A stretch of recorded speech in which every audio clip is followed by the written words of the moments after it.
ভুয়ো ভোটার নিয়ে নির্বাচন কমিশন একদম কোমর বেঁধে ময়দানে নেমে পড়েছে। ইতিমধ্যে আমরা জানি এই যে নির্বাচন কমিশনের সমীক্ষা, এসআইআর সমীক্ষা, সেটা বিহারে লাগু হচ্ছে এবং সেক্ষেত্রে কিন্তু দেখা যাচ্ছে যে এই যে নির্বাচন কমিশনের সমীক্ষা, হঠাৎ ভুয়ো ভোটার নিয়ে নির্বাচন কমিশনের সজাগ হওয়া, সেক্ষেত্রে কিন্তু ইন্ডি জোটের শরিকরা সুপ্রিম কোর্টে মামলা করছে। কার্যত নির্বাচন কমিশনের এই যে পদক্ষেপ, এটাকে তারা ভিত্তিহীন দাবি করছে অথবা ষড়যন্ত্র বলেও আখ্যায়িত করছে যে অহেতুক যারা অ্যাকচুয়াল ভোটার, সঠিক ভোটার, তাদের লিস্ট থেকে নাম বাদ চলে যাওয়ার সম্ভাবনা রয়েছে, এমনটা অভিযোগ করে কিন্তু তারা সুপ্রিম কোর্টে যাচ্ছে। সেক্ষেত্রে কিন্তু সুপ্রিম কোর্ট বিগত দিনের যে শুনানি, সেক্ষেত্রে কিন্তু নির্বাচন কমিশনের এই যে পদক্ষেপ, সেই দিন কিন্তু হস্তক্ষেপ করেনি। কার্যত পাশাপাশি বিরোধীরা, বিশেষ করে মামলাকারীরা যে অভিযোগটা তুলেছিল যে যাতে এই যে নির্বাচন কমিশন একটা ডকুমেন্টকে গুরুত্ব দিচ্ছে এই নাগরিকত্বের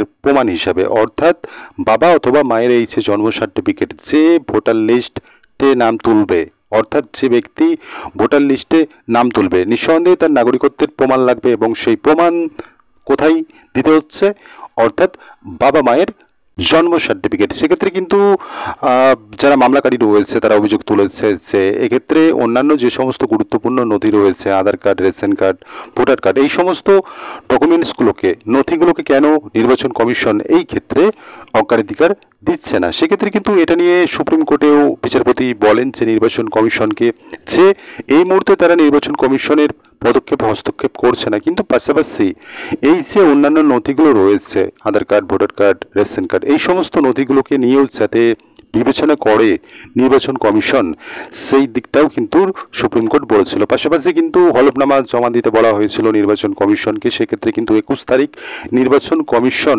হলফনামা জমা দিচ্ছে এবং এক্স্যাক্ট কী কী কারণে এই যে অন্যান্য নথিগুলো রয়েছে, আধার কার্ড, ভোটার কার্ডের মতো বিষয়গুলো, নথিগুলো, সেক্ষেত্রে কেন তারা এই নথিগুলোকে নাগরিকত্বের জোরালো প্রমাণ হিসাবে গণ্য করছে না, সেই কারণগুলো কিন্তু তারা 21 তারিখ সুপ্রিম কোর্টে হলফনামা আকারে জমা দিচ্ছে এবং পরবর্তী শুনানি রয়েছে এই মামলায় 28 তারিখ। এবং স্বাভাবিকভাবেই কিন্তু এই সমস্ত কিছুর মাঝেই একদিকে যখন বিহারে প্রায় 52 লক্ষ ভুয়ো ভোটার বাদ পড়তে চলেছে, এটা কিন্তু নির্বাচন কমিশন সাম্প্রতিককালে পরিষ্কার করে দিচ্ছে, সেক্ষেত্রে কিন্তু তোড়জোড় বাংলাতেও শুরু হয়ে যাচ্ছে।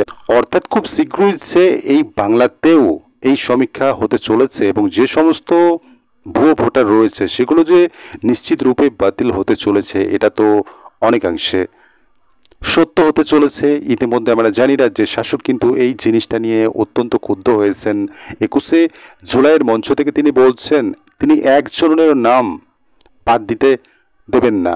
তিনি সর্বতভাবে এই যে নির্বাচন কমিশনের সমীক্ষা বা পদক্ষেপ, সেই পদক্ষেপটাকে রুখে দেওয়ার জন্য বার্তা দিচ্ছেন 21শে জুলাইয়ের মঞ্চে। পাশাপাশি কিন্তু এই জিনিসটাকে বিরোধীরা কটাক্ষ করছে বা বলছে যে এই ক্ষেত্রে বাংলাদেশি রোহিঙ্গা যে সমস্ত ভুয়ো ভোটার এই বাংলায় ঘুপটি মেরে বসে রয়েছে, শাসক দলের ভোট বাক্স ফুলে ফেঁপে উঠছে, সেক্ষেত্রে সেই জিনিসটাতেই কাটছাট হতে চলেছে। এই জিনিসটা আশঙ্কা করি হয়তোবা রাজ্যের শাসক ভয় পাচ্ছেন এবং সেই ভয় থেকেই এহেন মন্তব্য করছেন।